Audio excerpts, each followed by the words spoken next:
Kino-question ngayon ang legalidad ng pagkakakuha ni Congressman Leandro Leviste sa Cabral Files. Pwersahan daw yung ginawa ng kongresista ang pagpunta niya sa tanggapan ng DPWH na kunan pa ng CCTV. Live mula sa TV5 Media Center, nangunguna sa balita si Gerard de la Peña. Gerard, ano nakita sa kuha ng CCTV?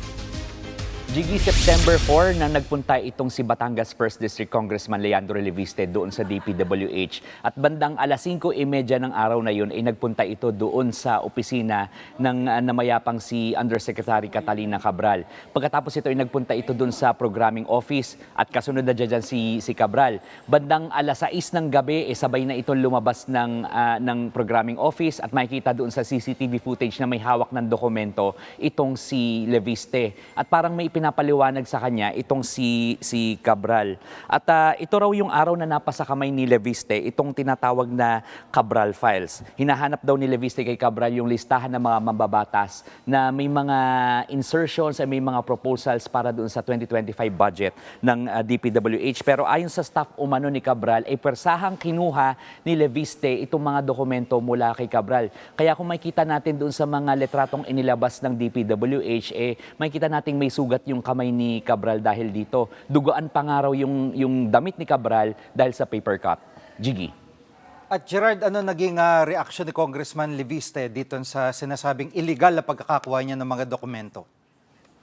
Jiggy, naglabas ng isang statement itong si Leviste at talagang itinatanggi niyang illegal niyang nakuha itong mga dokumentong ito mula sa DPWH. At sinasabi rin niya na nagpapasalamat pa siya sa ahensya dahil nakumpirmang totoo yung mga hawak niyang dokumento na may basbas pangaraw ni Public Works Secretary Vince Dizon. At dagdag ni Leviste, ikaduda-duda yung timing ng paglalabas ng DPWH itong mga CCTV footage at mga letrato. At lalong mas kaduda-duda raw na parang may doubts o may parang alinlangan ang DPWH na ilabas yung nilalaman ng mga dokumentong ito. Ang sabi naman ni Palace Press Officer Undersecretary Claire Castro, dapat daw maimbestigahan pa rin kung paano napasa kamay ni Leviste itong tinatawag nga nating Cabral Files. Pakinggan natin yung bahagi ng panayam ni Yusek Claire Castro sa News and Views ng One News.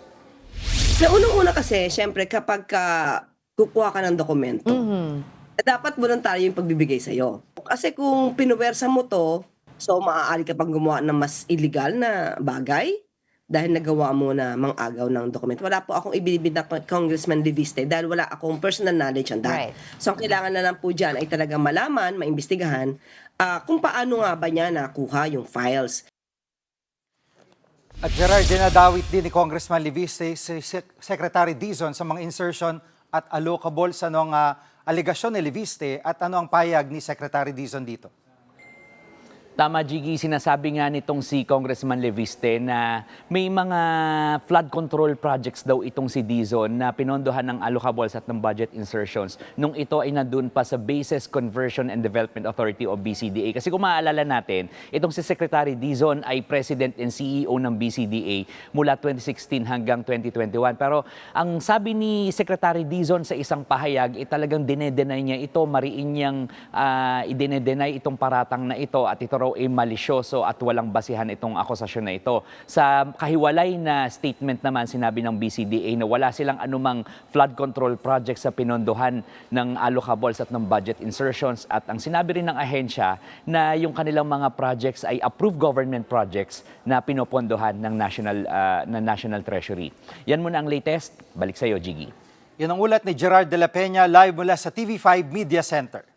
Mga kapatid, Jig Manikad po, pagdating sa mahalagang balita sa loob at labas ng bansa, dapat una sa lahat, mag-follow at mag-subscribe na sa social media pages ng News 5.